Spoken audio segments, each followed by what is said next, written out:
வணக்கம். நான் உங்கள் அன்பான சயின்டிபிக் வேதிக் அஸ்ட்ராலஜர் அஸ்ட்ராலஜி பேசுகிறேன். நல்லது நினைப்போம், நல்லதே நடக்கும். தொடர்ந்து நம்மளுடைய சேனல்ல வரக்கூடிய வீடியோஸ்லாம் பார்த்துட்டு இருப்பீங்க நம்புறேன். எந்த விதத்திலும் மூட நம்பிக்கையிலே போகாமல் உள்ளது உள்ளவாறு சயின்டிபிக் வேதிக் அஸ்ட்ராலஜி முறையில துல்லியமாக பார்த்து கொண்டிருக்கிறோம்.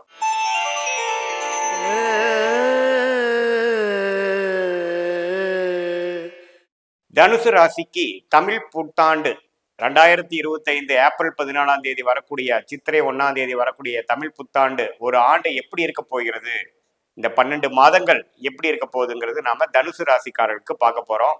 அதற்கு முன்னாடி நம்மளுடைய சேனலுக்கு ஃபர்ஸ்ட் டைம் வரவங்க சப்ஸ்கிரைப் பட்டன் கிளிக் பண்ணுங்க. ஸோ தட் நம்மளுடைய எல்லா வீடியோஸும் உங்களுக்கு வந்து அடையும். அது மூலமாக நீங்கள் பயன் பெறலாம். இப்போ பார்த்தீங்கன்னா தனுசு ராசிக்கு எப்படி கிரக அமைப்புகள் இருக்குது என்று பார்க்கும் பொழுது ஆண்டு கிரகம் என்று சொல்லப்படுகிற தனுசு ராசியோட அதிபதி குரு பார்த்தீங்கன்னா ஏப்ரல் 14 அதாவது தமிழ் புத்தாண்டு வரை அன்னைக்கெல்லாம் பார்த்தீங்கன்னா அவரு ரிஷபத்துல தான் இருக்காரு.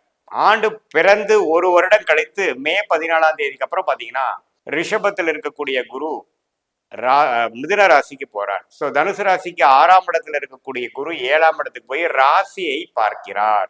அது ஒரு அருமையான ஒரு மாற்றம். இது வரைக்கும் பார்த்தீங்கன்னா சுப விரயங்கள், டிராவலிங், குடுக்கல் வாங்கல கண்ணா பின்னான்னு போறது, செலவுகள் ஒரு மாதிரி கண்ட்ரோல் இல்லாமல் இருக்கிறத மாற ஒரு 12ஆம் பாவம் விரயஸ்தானத்தை குரு பார்த்து கொண்டிருந்த சமயத்தில் இந்த கடந்த ஒரு வருடமாக பல விரயங்களை கொடுத்த குரு இப்போ 7ஆம் இடத்துக்கு போய் ராசி பார்க்கும் பொழுது லைஃப் ஸ்டேபிள் ஆக போகிறது. அடுத்த கட்ட நடவடிக்கைக்காக வாழ்க்கையை நாம ரெடி பண்ண செய்ய போறோம். ஒரு உத்வேகமான சில முயற்சிகள் எடுத்து மனம் சாந்தப்படுகிறது, மனம் வந்து ஸ்டெபிளைஸ் ஆகுதுங்கிறது நம்ம தெரிஞ்சுக்கணும். புத்துணர்ச்சியும் பெறுகிறது.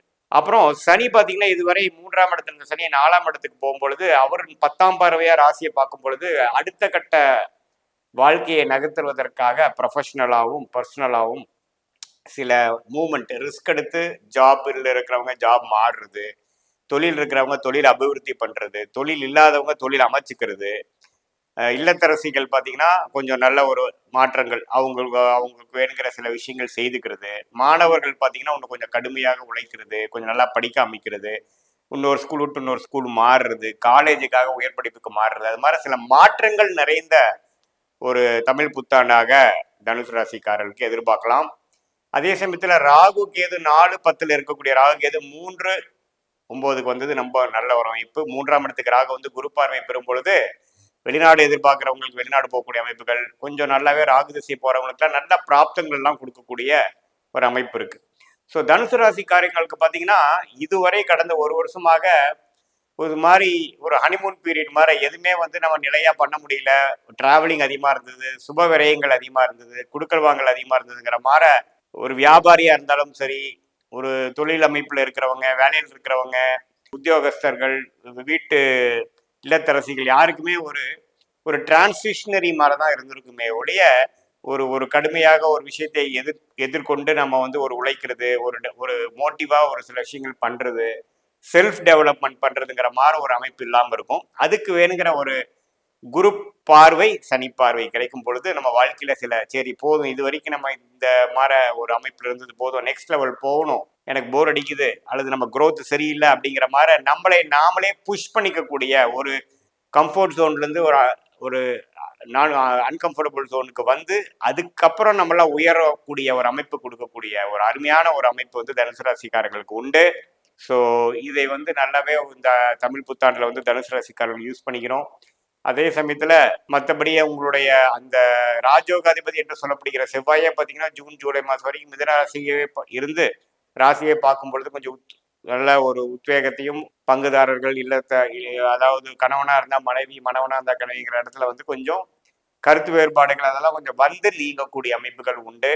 மற்றபடி எல்லாமே ஓரளவுக்கு நல்ல கிரக அமைப்புகள் கொண்ட ஒரு ஒரு தசாபுக்திகள் நியூட்ரலா இருக்கும் பட்சத்துல ஒரு நல்ல பலன்களும், தசாபுக்திகள் ஓரளவுக்கு சுமாரா ரன் ஆயிட்டு இருக்கிற இடத்துலதான் மற்ற கொஞ்சம் சாதகமற்ற பலன்கள் போகக்கூடிய அமைப்பு இருக்கு.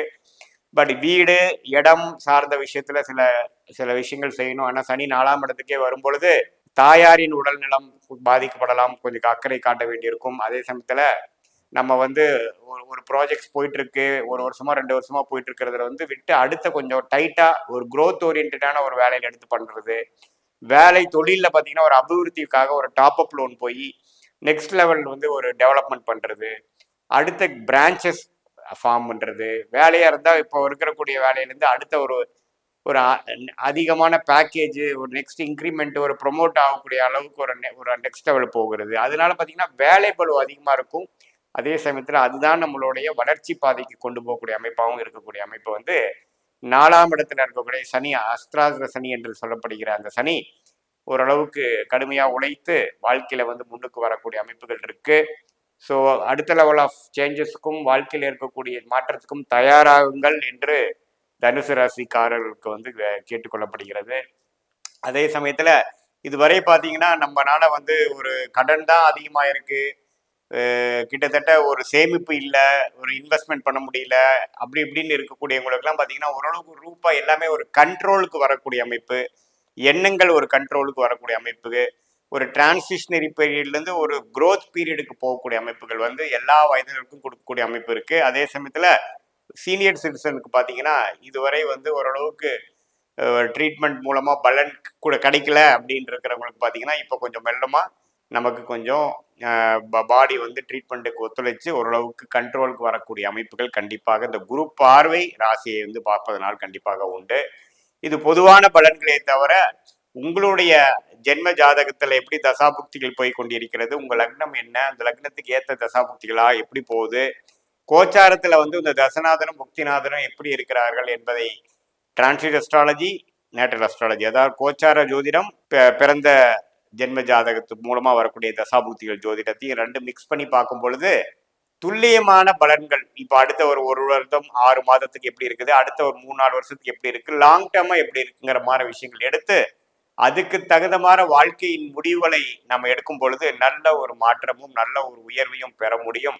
இந்திய வேத ஜோதிடம் அறிவியல் சார்ந்த இந்த ஜோதிட கலை மூலமாக நாம் பயன் பெற முடியுங்கிறத நான் மீண்டும் சொல்லிக்கிறேன்.